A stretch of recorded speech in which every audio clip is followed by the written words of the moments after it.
मैं आपका दोस्त आनंद यादव और आज हम बात करने जा रहे हैं उस विषय में जो जितना ही ज़्यादा सुंदर है उतना ही ज़्यादा रहस्यमय के साथ में भरा हुआ है। जी हाँ दोस्तों, आज हम बात करने जा रहे हैं तारों के जन्म से उनकी मृत्यु तक की कहानी।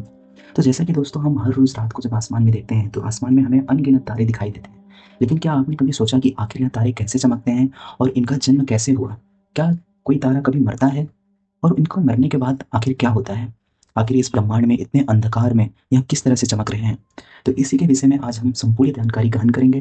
दोस्तों, यह ब्रह्मांड के इस विशाल विस्तार में एक ऐसा क्षेत्र मौजूद है जहाँ पर गैस और धूल के बादल हमेशा तैरते रहते हैं। उन्हीं क्षेत्रों को दोस्तों हम नेबुला नाम से जानते हैं। जी हाँ दोस्तों, नेबुला वही क्षेत्र है जहाँ पर एक तारों के जन्म होता है।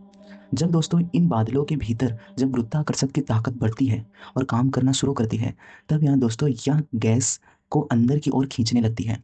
इन्हीं इन्हीं दबाव की वजह से गैसें अंदर से सिमटने लगती हैं और दोस्तों उन बादलों के अंदर दबाव बढ़ता है। इन्हीं दबाव की वजह से दोस्तों तापमान में हज़ारों डिग्री की बढ़ोतरी होती है और इसी उथल-पुथल के बीच में एक बिंदु का जन्म लेता है, जो कि एक नए तारा जिसे वैज्ञानिक प्रोटोस्टार के नाम से जानते हैं। यह बहुत ही ठंडा, धुंधला और अदृश्य सा होता है, लेकिन समय के साथ-साथ इसके भीतर का तापमान और बढ़ते जाता है और एक क्षण आता है जब इसका केंद्र में न्यूक्लियर फ्यूजन शुरू हो जाता है। यह वही क्षण है जहाँ पर वास्तव में एक तारा जीवित हो जाता है, यानी कि अपनी खुद की रोशनी से वह चमकने लग जाता है।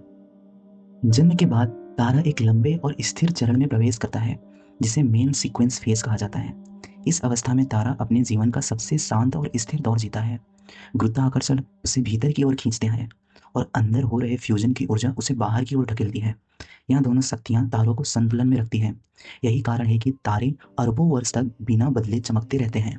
हमारा सूर्य भी इसी अवस्था में है। इस दौरान उसके अंदर में हाइड्रोजन परमाणु लगातार हीलियम में परिवर्तन होता रहता है और उसी वजह से ऊर्जा उत्पन्न होती है। यह ऊर्जा न केवल तारों को जीवित रखती है, बल्कि उसके चारों ओर के ग्रहों को भी रोशनी और गर्मी प्रदान करती है।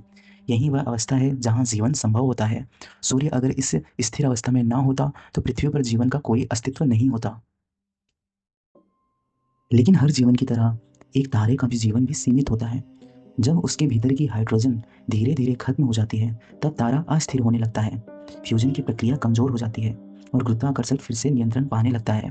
परिणाम स्वरूप तारों के बाहरी परतें फैलने लग जाती हैं और वह बन जाती है एक विशाल रेड जाइंट। यह वह अवस्था है जब तारा अपने जीवन के अंतिम अध्याय में प्रवेश करता है। हमारा सूर्य भी लगभग 5 अरब वर्ष बाद यही रूप धारण करेगा। उस समय यह इतना बड़ा हो जाएगा कि बुध और शुक्र जैसे ग्रहों को निगल जाएगा और पृथ्वी भी शायद जलकर राख हो जाएगी। यह दृश्य भले ही करोड़ों वर्ष दूर हो, लेकिन यह हमारे अपने तारों का निश्चित भविष्य है।